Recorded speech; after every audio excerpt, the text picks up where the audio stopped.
Assalamualaikum warahmatullahi wabarakatuh. Bismillahirrahmanirrahim. Perkenalkan, kami adalah mahasiswi dari Sekolah Tinggi Aulia Rasyidin Tembilahan. Tujuan kami bertiga berdiri di sini untuk menunjukkan sebuah tugas video presentasi kami tentang ilmu alamiah dan budaya dasar dengan dosen pengampu Dina Liana SPD MPD. Kami dari kelompok 4 yang terdiri dari 3 orang, bahwasanya kami bertiga telah bekerja sama untuk membuat tugas presentasi ini dengan semaksimal mungkin. Sebelumnya izinkan kami bertiga untuk memperkenalkan diri kami di video presentasi kali ini. Pertama, Diva Triandari, yaitu saya sendiri sebagai moderator dan pemateri pertama.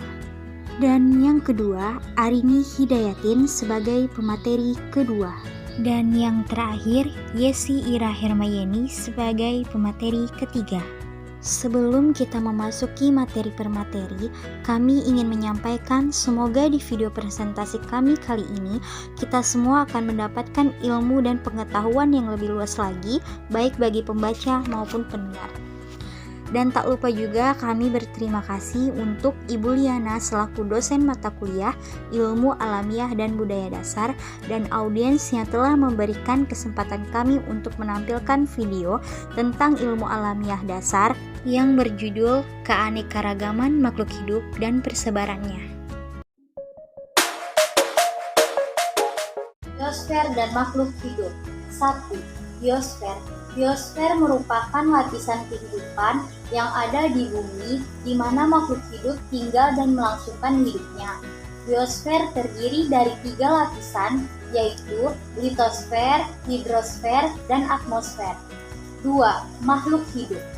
Tubuh manusia hidup terdiri dari suatu sel atau banyak sel.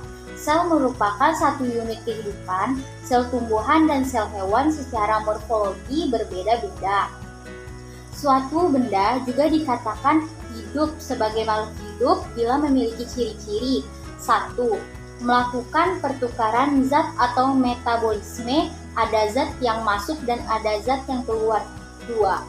Tumbuh, yaitu ukuran tubuhnya bertambah besar atau panjang. 3. Gerak, terlihat jelas pada hewan sedangkan tumbuhan sulit dilihat. 4. Reproduksi, berkembang biak sehingga populasinya semakin banyak. 5. Memiliki iritabilitas atau kepekaan terhadap rangsangan. 6.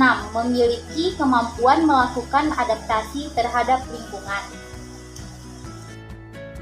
B. Asal mula kehidupan di bumi. 1. Kehidupan di bumi. Sebelum makhluk hidup muncul di permukaan bumi, yang ada hanya bakal biosfer, lingkungan fisik saja. 2. Teori asal mula kehidupan di bumi. Ada beberapa teori tentang asal mula kehidupan di bumi, yaitu 1. Teori kosmozoa. Teori ini menyatakan bahwa makhluk hidup yang ada di bumi ini datang dari bagian alam semesta lain. B. Teori Vulgar. Teori ini menyatakan bahwa bumi berasal dari suatu materi yang sangat panas. Selanjutnya dari materi ini mengandung karbon dan nitrogen, terbentuk senyawa cyanogen atau Sn. C. Teori Moore. Teori ini menyatakan bahwa hidup dapat muncul dari bahan organik pada saat bumi mengalami pendinginan melalui proses yang sangat kompleks dan larutan yang labil. D. Teori Alien. Teori ini menyatakan bahwa pada saat keadaan fisis bumi seperti keadaan saat ini, beberapa reaksi terjadi seperti energi yang datang dari sinar matahari. E. Teori transcendental. Teori ini menyatakan bahwa benda atau makhluk hidup itu diciptakan di luar jangkauan sains dan ilmu pengetahuan. Dikatakan pada firman Allah pada surah Al-Mulk ayat 3 dan 4 yang artinya, yang telah menciptakan 7 langit berlapis-lapis, kamu sekali-kali tidak melihat pada ciptaan Tuhan yang maha pemurah sesuatu yang tidak seimbang. Teori modern. Asal mula kehidupan di bumi berdasarkan hipotesis atau berdasarkan teori modern. Tata nama makhluk hidup. Pembuatan klarifikasi makhluk hidup berdasarkan kesamaan morfologi, anatomi, fisiologi, dan cara perkembangbiakan. C. Klarifikasi makhluk hidup. Tahun 1974, Whittaker dan Margulis, ahli biologi makhluk hidup, menjadi 5 kingdom, yaitu kingdom Protista, fungsi, plantae, dan animalia. Sistem ini digunakan oleh para ilmuwan biologi. Pembagian 5 didasarkan pada susunan sel dan cara hidup dalam kebutuhan pakan. Monera. Monera adalah makhluk hidup uniseluler, bersel tunggal, sel prokariotik. 1. Penyebaran makhluk hidup. Keanekaragaman hayati tersebar merata, di mana daerah tropis memiliki keanekaragaman yang lebih tinggi dan semakin menurun dan semakin jauh dari ekuator. A. Penyebaran hewan. 1. Penyebaran hewan dunia. Berdasarkan persamaan fauna hewan pada daerah tertentu. 2. Penyebaran hewan di Indonesia. A. Wilayah Indonesia bagian barat. Indonesia bagian barat wilayahnya meliputi A. Sumatera, dihuni oleh hewan khas seperti gajah, tapir badak, bercula 2, harimau, siamang, dan orangutan. B. Pulau Jawa, dihuni oleh banteng, harimau, dan badak bercula 1.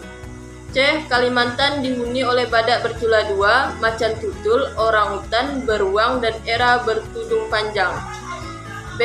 Wilayah Indonesia Timur, Australia, Indonesia bagian timur, Papua, Maluku, Sulawesi, dan Nusa Tenggara dihuni oleh hewan fauna tipe Australia seperti burung berwarna mencolok, kasuari, burung nuri, parkit cenderawasih, merpati, jambul, dan beberapa hewan berkantong seperti kanguru, walabi, dan kanguru pohon.